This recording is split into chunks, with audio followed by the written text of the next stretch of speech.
மகாவிஷ்ணுவுடன் Malaysia நேரடி சந்திப்பு ஜூலை 26, 27, 28 தேதிகளில் கோலாலம்பூரிலும், ஜூலை 29, 30, 31 தேதிகளில் செரம்பானிலும், ஆகஸ்ட் 1, 2, 3 தேதிகளில் ஜொகூர் பார்விலும் நடைபெற உள்ளது. இதற்கு முன்னர் மலேசியாவில் நடைபெற்ற நேரடி சந்திப்பில் கலந்து கொண்ட பலரின் பொருளாதார வாழ்க்கை, குடும்ப வாழ்க்கை மற்றும் ஆன்மீக வாழ்க்கையில் மிகப்பெரிய மாற்றங்கள் ஏற்பட்டுள்ளன. இந்த அரிய வாய்ப்பை தவறவிடாதீர்கள். இப்போதே உங்கள் பெயரை முன்பதிவு செய்து கொள்ளுங்கள். குருவே சரணம். அனைவருக்கும் வணக்கம். ஆன்மீகத்தில் இருக்கிறவங்களும் சரி, ஆன்மீக சாதகம் பண்ணுறவங்களும் சரி, ஏன் தனிமையை அதிகம் விரும்புகிறார்கள் அப்படின்றத பற்றி தான் இந்த வீடியோவில் பார்க்க போகிறோம். ஏன் அவர்கள் தனிமையை அதிகம் விரும்புகிறாங்க அப்படின்னா, அவங்களுக்கு வாழ்க்கையோட உண்மையை தெரிந்து கொள்ள வேண்டும் என்ற ஆர்வம் அதிகமாக வந்துவிட்டதுன்னு அர்த்தம். இது நாள் வரைக்கும் வெளியிலேயே சுற்றி வெளி உலகங்களை பார்த்து வெளியில் என்ன இருக்குன்றதை தெரிஞ்சுக்கிட்டு அதில் ஏதோ புதுசாக கற்றுக்க போகிறோம், அதில் ஏதோ ஒன்று அடைய போகிறோம் நினச்சி அவர்களுடைய வாழ்க்கையினுடைய பெரும்பாலான நாட்களை அதில் செலவழித்திருப்பாங்க. அப்போ அந்த பெரும்பாலான நாட்களை அதில் செலவழிக்கும் போது அது பல பொருளாதார சிக்கல்களையும், பல பொருளாதார செலவுகளையும், பல பிரச்சனைகளையும் தொடர்ந்து கொடுத்து கொண்டே இருக்கும்போது தான் தெரியும், ஒரு காலகட்டத்துக்கு அப்புறம் வெளியே தேட வெளியே எதுவும் இல்லை அப்படின்ற அனுபவம் அவர்களுக்கு அப்போதுதான் புரிய வருகிறது. அப்போ வெளியே தேடி பல விஷயத்தை தெரிஞ்சு அதில் ஒரு மிகப்பெரிய சோகமாகிறப்போ, மிகப்பெரிய வெறுப்புணர்வு வரும்போது தான் அவர்கள் ஒரு முடிவுக்கு வராங்க, இனிமேல் இதை வெளியே தேடி நம்ம எதையும் தெரிஞ்சுக்க முடியாது, அப்போ நான் உண்மையை தேட ஆரம்பிக்கணும் அப்படின்ற தன்மையில் அமைதியாக அமர்ந்து விடுகிறார்கள். புத்தரே உண்மையை தேடி காடு மலை முகடு எல்லாம் பல வருடங்களாக தேடி ஓடி எந்த இடத்துலையும் இறைவனை கண்டுபிடிக்க முடியாமல் கடைசியில் ஒரு கைப்பிடி உணவெல்லாம் சாப்பிட ஆரம்பித்து வெறும் பச்சை வேர்க்கடலை மட்டும்தான் சாப்பிட ஆரம்பித்து அந்த உடம்பு உருக்குலைந்து போய், உடம்பு வீணாக போய், கடைசியில் இரத்த சோகை நோயெல்லாம் சாகக்கூடிய தன்மையில் தான் கடவுளே நான் பார்க்கலனாலும் பரவாயில்லன்னு சொல்லி அமைதியாக ஒரே இடத்துல உட்கார்ந்துட்டாரு. அவர் அமைதியாக எப்போ ஒரே இடத்துல உட்கார்ந்தாரோ அப்போது அவர் பல வருடமாக தேடிய அந்த உணர்தல், அந்த புரிதல் அவருக்கு உட்கார்ந்ததுக்கு அப்புறம் தான் கிடச்சிது. நீங்கள் நினச்சி பாருங்கள், ஒரு மீன் நான் கடலை எப்படியாவது கண்டுபிடிச்சிட்றேன்னு சொல்லி கடலுக்குள்ளே நீச்சல் அடிச்சுக்கிட்டே இருந்ததுன்னா அது கடலை கண்டுபிடிக்க முடியுமா? கடலுக்கு எண்டு இருக்கா? அது போய்கிட்டே இருக்கும். அப்போ நீங்கள் நினச்சி பாருங்கள், முதலும் இல்லாமல் முடிவும் இல்லாமல் இந்த பிரபஞ்சத்தில் நான் இறைவனை தேடுறேன்னா எப்படி ஒரு மீன் குட்டியானது நீந்தும் போது நம்ம கடலுக்குள்ளே தான் இருக்கோன்றது தெரியாமல் நீந்திக்கிட்டே இருந்ததுன்னா கடலை கண்டுபிடிக்க முடியாதோ, அதுபோல் ஒரு மனிதன் இறைவனை தேடுகிறேன் என்ற நோக்கத்தில் வெளியில் தேடி ஓடிக்கிட்டே இருக்கிறானா அவனால் இறைவனை கண்டுபிடிக்க முடியாது. இப்போ உங்களை வெளியே ஓட வேணாம், வெளியே எதுவும் தேடவே வேணாம், வெளியே சுற்றிக்கிட்டே இருக்க வேணாம்னு சொல்ல, இந்த அண்டர்ஸ்டாண்டிங்கோடு நீங்கள் எங்கே வேணாலும் போகலாம். இந்த அண்டர்ஸ்டாண்டிங் வந்துச்சுன்னா உங்களுக்கு அந்த வேகம், அந்த வெறி இருக்காது, அந்த பதட்டம் இருக்காது, படபடப்பு இருக்காது, அந்த டென்ஷன் இருக்காது, அந்த கவலை இருக்காது. நீங்கள் ஏதோ ஒன்று தேடுறேன், அதில் ஏதோ ஒன்று கிடைக்குதுன்ற தன்மையிலே ஓடிட்டு இருந்தீங்கன்னா ஏமாற்றம் மட்டுமே மிஞ்சும். இதை உணர்ந்ததனால்தான் ஆன்மீகத்தில் பயணம் செய்பவர்கள், பட்டையிட்டு கொண்டு ருத்ராட்சம் போடுபவர்களை மட்டும் ஆன்மீகவாதிகள் நான் சொல்லலை, அல்லாவை கும்பிடுபவர்களை மட்டும் ஆன்மீகவாதிகள் சொல்ல, இயேசுபிரானை கும்பிடுபவர்களை மட்டும் நான் ஆன்மீகவாதிகள் சொல்ல. இந்த உண்மை என்ன அப்படின்றத தெரிஞ்சுக்கணும்னு நினைக்கிறாங்களே அவர்கள் அனைவருமே ஆன்மீகவாதிகள் தான். அவர்கள் தன்னை ஆன்மீகவாதிகள் என்று சொல்லிக்கொள்ளவில்லை என்றாலும் அவர்கள் ஆன்மீகவாதி தான். அப்போ அப்பேற்பட்ட ஆன்மீகவாதிகள் ஏன் தனிமையை அதிகம் விரும்புகின்றார்கள் என்றால், மேபி ஒரு 4-5 பேர் கூட இருக்கிற மாதிரி இருந்தாலும் அவங்க உள்ளுக்குள் தனிமையிலேயே இருப்பார்கள், உள்ளுக்குள் அந்த ஆராய்ச்சி நிலையிலேயே இருப்பார்கள். அந்த புருவ மத்தி கவனமோ, மூச்சை கவனித்தலோ, இல்லாட்டினா பார்த்தீங்கன்னா சித்தாகாசத்தில் இருக்கக்கூடிய வான்வெளி அண்டங்கள் பற்றிய பயணமோ, ஆன்மாவை பற்றிய பயணமோ, இந்த பயணத்திலேயே இருக்கிறாங்க. காரணம் என்னென்னா, வெளியே அதிகமாக கம்யூனிகேஷன் வைக்க எனர்ஜி அதிகமாக வெளியே வேஸ்ட் ஆகுதுன்றதை புரிஞ்சுக்கிறாங்க. அப்போ இந்த உடலும் இந்த உயிரும் இந்த எனர்ஜியும் இறைவன் கொடுத்துருக்கிறாருன்னா இது வெளி உலகங்களுக்காக மட்டும் அல்ல, உள் உலகத்தை நம் பார்ப்பதற்காகவும் இந்த எனர்ஜி தான் பயன்படும் தெரிஞ்சுக்கிட்டவங்க எனர்ஜியை வெளியே அதிகமாக வேஸ்ட் பண்ணாமல் உள்ளுக்குள் அதிகமாக செலவு செய்ய ஆரம்பிச்சிடுறாங்க. அதற்கு அவர்களுக்கு தனிமை என்பது தேவைப்படுகிறது. அப்போ ஆன்மீகவாதிகள் ஏன் தனிமையை அதிகம் விரும்புகின்றார்கள் என்றால் அவர்கள் உண்மையை அதிகம் நாடுகிறார்கள் என்ற அர்த்தம்.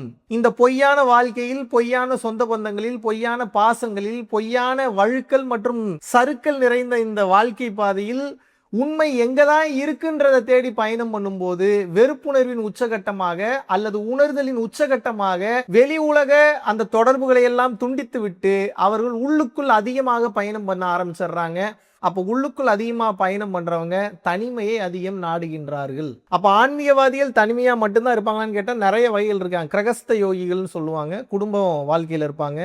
லகரி மகாசாயராக இருக்கட்டும், ராமகிருஷ்ண பரமஹம்சராக இருக்கட்டும், திருவள்ளுவராக இருக்கட்டும், பரஞ்சோதி மகானாக இருக்கட்டும், சிவானந்த பரமஹம்சர் திருமணம் பண்ணிவிட்டு அப்புறம் மனைவி இறந்ததுக்கப்புறம் இன்னும் ஆழமாக வந்து ஆன்மீகத்துக்குள்ளே போனார். நம்ம கடப்பா சுவாமி பெங்களூரில் இருக்கக்கூடிய கடப்பை சச்சிதானந்த யோகேஸ்வரர் ஐயாவாக இருக்கட்டும், அவர் கல்யாணம் பண்ணி அதுக்கப்புறம் ஆன்மீகத்துக்குள்ளே இன்னும் டீப்பாக வந்து போனோம். இந்த மாதிரி பல ஞானியர்கள், பல மகான்கள் உலகெங்கிலும் திருமணம் செய்து கொண்டும் ஞான வாழ்க்கையில் வந்து இருந்திருக்கின்றார்கள். யோக வாழ்க்கைக்கு உண்டான சப்போர்ட்டாக கூட இருந்த மனைவி மிகப்பெரிய சப்போர்ட்டாக இருந்த காரணத்தினால அவர்களால் அந்த யோக வாழ்க்கையில் வெற்றி பெறவும் முடிந்தது. அப்போ மனைவி இருக்கிறது தொல்லையான்னு கேட்டால் மனைவி இருக்கிறது தொல்லை இல்லை, தொல்லை கொடுக்கக்கூடிய மனைவி இருந்தால் தான் பிரச்சனை. அப்போ பார்ட்னர் இருக்கிறது பிரச்சனை கேட்டால் பார்ட்னர் இருக்கிறது பிரச்சனை இல்லை, பிரச்சனை கொடுக்கக்கூடிய பார்ட்னர் இருக்கிறது தான் பிரச்சனை. அப்போது இந்த புரிதலோடு தான் உணர்ந்தது மட்டுமில்லாமல் தன்னை சார்ந்த தன் மனைவிக்கும், மனைவி இருக்காங்க அப்படின்னா தன் கணவனுக்கும் அந்த சத்தியத்தை சொல்லி கொடுக்கும்போது அவர்கள் அதை புரிந்து கொள்கின்றார்கள்.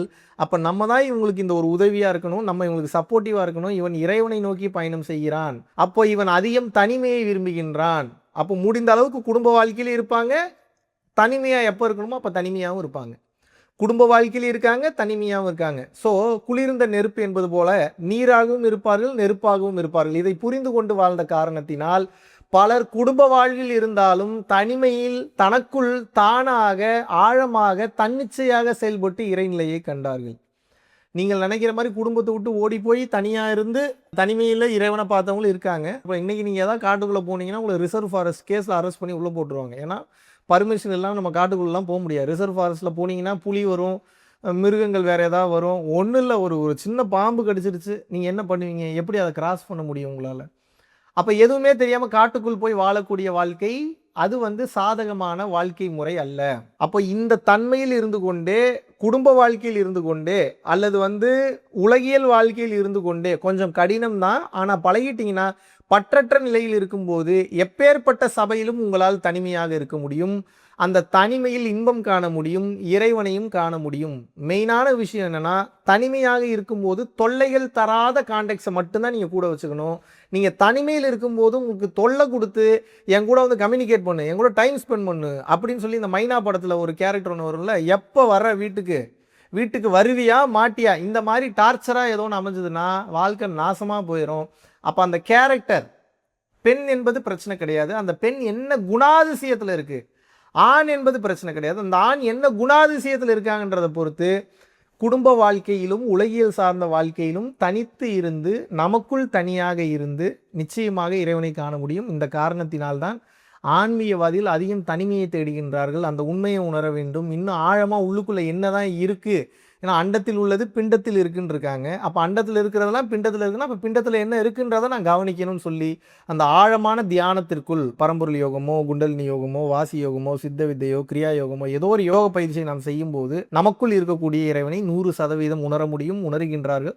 இதனால் தான் ஆன்மீகவாதிகள் தனிமையை அதிகம் விரும்புகின்றார்கள். நன்றி, வணக்கம். ஆகஸ்ட் மாதம் 23ஆம் தேதியிலிருந்து 29ஆம் தேதி வரைக்கும் 7 நாட்கள் வந்து பார்த்தீங்கன்னா பூட்டானில் வந்து ஒரு அற்புதமான ஒரு ஸ்பிரிச்சுவல் யாத்திரையை வந்து மேற்கொள்ள இருக்கிறோம். டெக்னாலஜிக்கு முக்கியத்துவம் கொடுக்காம மக்களினுடைய வாழ்க்கைக்கும் பிறவியில்லா பெருவாழ்விற்கும் முக்கியத்துவம் கொடுத்து போகக்கூடிய மிகவும் வளமான அற்புதமான சக்தி மிக்க ஒரு நாடு. இந்திய குடிமகன்களுக்கு பாஸ்போர்ட் என்பது அவசியம் கிடையாது, ஓட்டர் ஐடி இருந்தால் மட்டும் போதும். கீழே உள்ள கான்டாக்ட் நம்பர் கான்டாக்ட் பண்ணியும் www.paramporulfoundation.in அப்படின்ற வெப்சைட்டில் போயும் உங்களது பெயரை வந்து முன்பதிவு செய்து கொள்ளலாம். வருகின்ற ஜூலை 29ஆம் தேதி குரு பூர்ணிமா வந்து பார்த்தீங்கன்னா உலகமெங்கிலும் ரொம்ப விமர்சையாக வந்து கொண்டாடப்பட இருக்கு.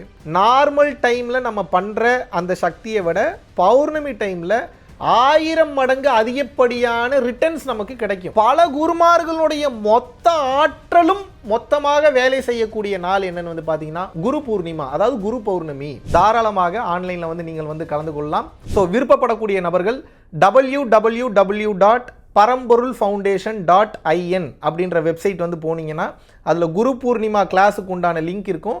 அதில் போய் உங்களது பேரை வந்து நீங்கள் வந்து ரெஜிஸ்டர் பண்ணிக்கலாம். பரம்பொருள் அறக்கட்டளை நடத்துகின்ற தினசரி அன்னதானம் மற்றும் இதர நற்காரியங்களுக்கு நீங்கள் உங்களது பங்களிப்பை தாராளமாக செலுத்தலாம். இதனால் என்னென்ன பலன்கள் கிடைக்கும் என்றால், தரித்திர தோஷம் விலகுகின்றது, அன்னக்குறைவு தோஷம், பித்ரு தோஷம், கர்ம தோஷம், பாவதோஷம் மற்றும் கிரகங்களினால் ஏற்படக்கூடிய தோஷங்களின் தீவிரமும் குறைகின்றது. மனக்குழப்பம் மற்றும் எதிர்மறை எண்ணங்கள் விலகுகின்றது. குடும்ப கலகங்கள், தொழில் தடைகள், பணத்தடை, கல்வித்தடை, திருமணத்தடை, சந்தானத்தடை, நோய் தொடர்பான கர்மபாரம் முற்றிலும் வந்து தீருகின்றது. ஆகையினால் இந்த பரம்பொருள் அறக்கட்டளை நடத்துகின்ற எல்லா விதமான நற்காரியங்களிலும் உங்களது பங்களிப்பை வந்து செலுத்துவதற்கு கீழே கொடுக்கப்பட்டுள்ள வங்கி கணக்கிற்கு தாராளமாக நீங்கள் வந்து பணம் அனுப்பலாம். நன்றி, வணக்கம்.